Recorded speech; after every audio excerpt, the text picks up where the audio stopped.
Hello guys, good morning. Ito na naman tayo. Usual morning exercise at bago ako mag-umpisa ng aking jogging, usap muna tayo ulit. This time, yung topic po natin, no, saan ba nanggagaling ang value ng isang or ng real estate property. Ito makakatulong to sa mga investors, mga buyers or sellers, no? And even yung mga kasama kong real estate practitioners na hindi pa kabisado, no? Saan ba talaga nanggagaling ang value, no? Dahil yan po yung magiging basis ng pricing o pag-calculate ng value ng isang real estate property. So kailangan nating maintindihan saan nanggagaling yung value. Okay? So ito lang, no, you just remember the four letters, the D U is T or dust, no? Dust, D U is T. So diyan po nanggagaling yung value ng real estate property, no? D, that stands for demand, no?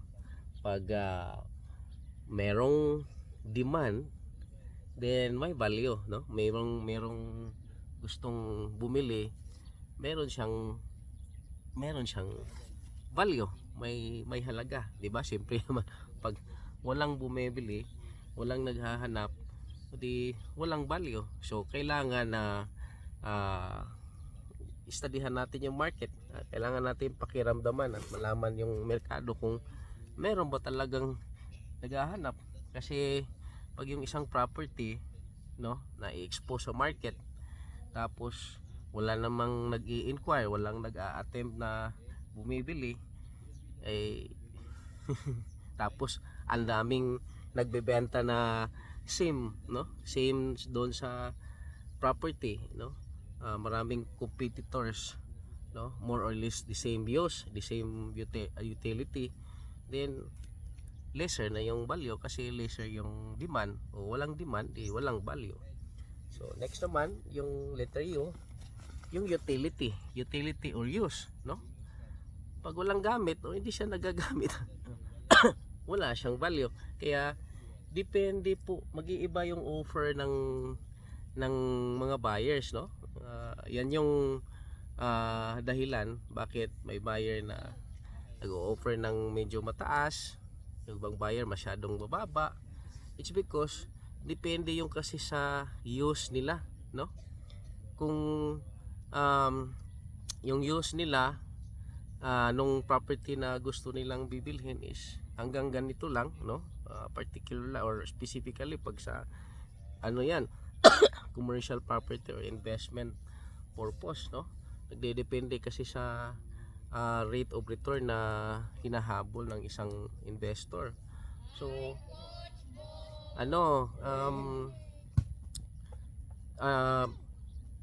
kung yung business activity or yung use niya mataas yung rate of return, tapos yung tawag nito potential na maibigay ng rate of return sa business activity na gagawin niya dyan sa particular property, di mababa yung value ng property na, or mababa yung i-offer niya na price sa property. So nagdedepende sa perspective ng